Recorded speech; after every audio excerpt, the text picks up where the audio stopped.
కనకం ఈరోజు బిర్యానీ పెట్టింది, తినేసిన ప్లేట్ మొత్తం నాకేసిన, నిమ్మకాయ నాకుతున్నా ఇప్పుడు. సంతోషం. నిమ్మకాయ అంటే చాలా ఇష్టం నాకు, పులుపు అంటే, అందుకే నిమ్మకాయ తింటున్నా. మీ ఆవిడకి కడుపులో నువ్వు తినే అన్ని పుల్లయన్నీ నువ్వు తినే, మీ ఆవిడకి పెట్టకు. పులుపు తినడం కూడా తప్ప? తినొచ్చు కానీ పరగడుపుని తినకూడదే. పులుపు ఎప్పుడు కూడా నిమ్మకాయ పరగడుపుని తినకూడదు. నీ ముఖం ఎంత బాగుంది, పులుపు తింటే కడుపులో ఏమైనా చెడు ఉంటే బయటికి వెళ్ళిపోద్ది.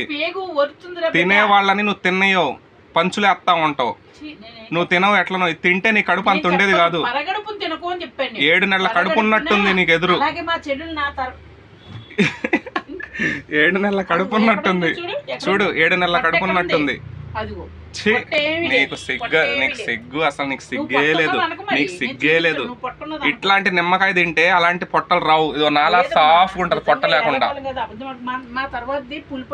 నిమ్మకాయ తింటే నిజంగా ఫిట్ గా ఉంటావు. పుల్ల మామిడిగా తినేస్తే నిప్పి కడుపు నొప్పి హాస్పిటల్ చెప్తే ఇప్పుడు ఏం పులుపు తిన్నదని నిమ్మకు బుద్ధి ఉందా, పొద్దుటే పులుపు ఎందుకు తిన్నదే అన్నారు. నేను మంచి చెబితే ఎప్పుడు వినదు, ఏదో చెడు చెప్తున్నా అనుకుంటది. నిమ్మకాయ తింటే పొట్ట ఉంటది నిజంగా, నిమ్మపండు తింటే పొట్ట అంతా సాఫ్ అయిపోద్ది. మీరైనా నమ్మండి. కాదు చేతులు అవ్వతుంది, నీకు పొట్ట రావట్లేదు, ఏంటి కారణం? పులుపు. మొన్న నేను మామిడి పండు తినలేదా, నేను నిమ్మకాయలు తిన్నా. నిమ్మకాయ నీళ్ళు రోజు తాగుతా నేను సాయంత్రం పూట. నిజం చెబితే నువ్వు నమ్మవు, మీరన్నా నమ్మండి. పులుపు తింటే కడుపులో ఏదన్నా చెడు ఉంటే బయటికి వెళ్ళిపోద్ది. వాచి ఇచ్చిందండి, వాచి ఇచ్చిందండి. ఈ మాట నిజం. నిమ్మకాయ గురించి మాట్లాడదంటే వాచి గురించి మాట్లాడదండి. ఏం మనిషి నువ్వు.